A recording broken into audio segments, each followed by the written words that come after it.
shoving, smacking, hitting, you know what I mean? You would have to take wood. Wood is where they, they got the big paddles. You would have to get in the position. Welcome back to another episode of Beyond Code.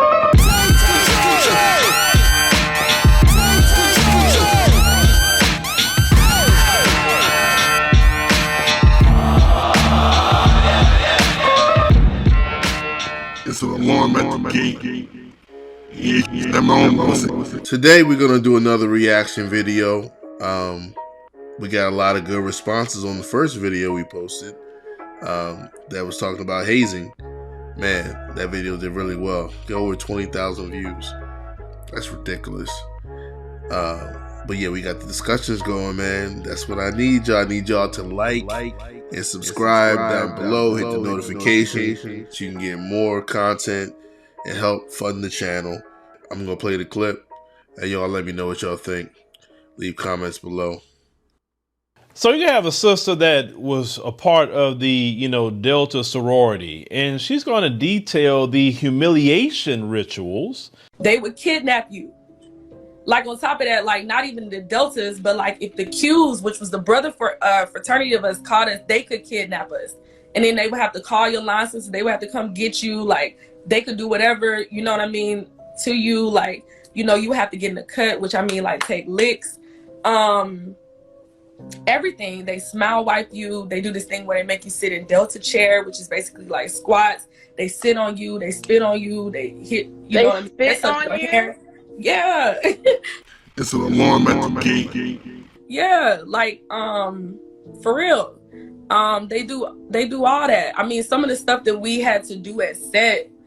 I mean, the most demeaning, disgusting stuff that you could ever imagine. We would do this thing called Delta Apple, where we would literally all take and bite out of an onion and like pass it to each other. We would eat dog food. We would eat what else? How else they would like if one of the girls on the line had like the prettiest hair, they would ruin it. You know what I mean? I'm talking about like ruin it.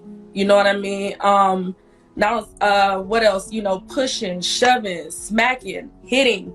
You know what I mean? You would have to take wood. Wood is where they, they got the big paddles. You would have to get in the position and they would just tag you in, tag you out, that kind of environment. Now, y'all know my position on those Greek organizations, or AKA the Boule. You know my position. All right, y'all. He's about to hate on the D9. Either he dropped line, or he didn't make line, didn't have the grades. I mean, who knows? But it's all in his voice.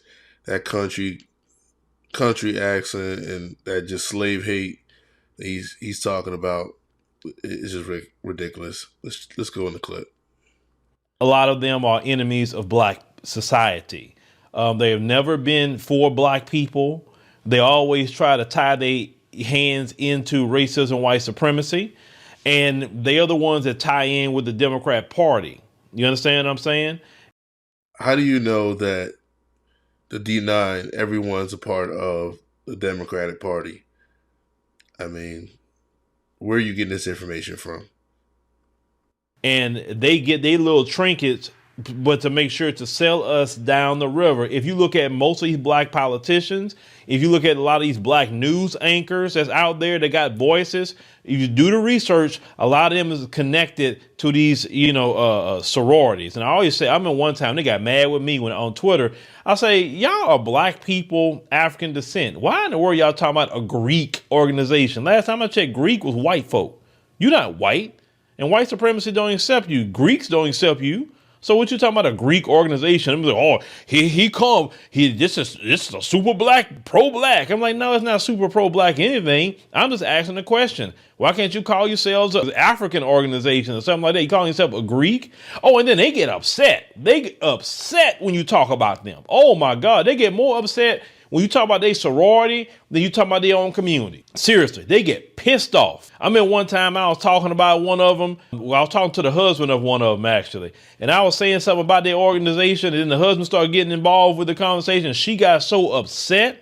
But now I'm kind of understanding, like, why would you go through humiliation rituals and be a part of that? Like, why would you go through humiliation rituals to be a part of that? But then, of course, some of them gonna come on here. She's lying. That didn't happen to her. We didn't do this. We didn't do that. You know, I've had guys say the same thing. Oh, well, what's wrong with the sororities? What are y'all doing for the black community? Not a freaking thing. Because y'all get in these so-called sororities and y'all practice nepotism. Y'all don't do nothing for the black community whatsoever. Yes, we do. We give out turkeys. It's always funny that somebody who's not in the organization knows more than what we do. This is ridiculous. But Thanksgiving, and we give out a toy drive on Christmas. Once again, you're doing nothing for the black community. Okay, that's 2 days out of the year. What about the other 363 days of the year? What are you doing for the black community? Oh, I know what you're doing. Selling black people out to the Democrat Party. Selling us out to Joe Biden and them. That's what you're doing so you can get a job while the rest of us suffer. Because, you know, notice these Greek organization people, they're not the big proponents of reparations like that. All you in cobras and narcs and all them, boule. All of them boule. And that's why they don't like me. They don't like me because I have been told they don't like me like that because I called them out, and that's fine. But if you were supposedly for the black community, you could take criticism, but you don't want to take criticism because messing up your hustle with white mommy and white daddy. But why would you go through anything like that? Why would you allow someone to make you eat an onion? Why would you let someone to hit you with a paddle? Why would you let someone just to humiliate and disrespect you like that? To get an organization, I'm like, man, forget your organization. Your organization not doing anything. It's not doing nothing whatsoever. Y'all in the Jack and Jill and all these little secret organizations that white supremacy have that y'all have some of y'all black folks in. Why has it got to be white supremacy? I don't know where this guy is getting this information from. I know y'all clearly see that he's got some animosity towards Divine Nine and other organizations. But we're going to finish this out. And the grassroots is the enemy of the boule. They don't like us. They can't stand us. They hate us with a passion, especially Boule Martin. You know, he can't stand the grassroots at all. But y'all let me know what y'all think about what this sister talking about here. Like, to go through something like that just to be in an organization, y'all are crazy as hell. What y'all think? You think he's hating, or you think he's telling the truth? But I'll tell you real quick what I think. You don't have to pledge. There's a piece of paper that you can sign, and you can be a member. You can do grad chapter after you graduate. So the choice is yours.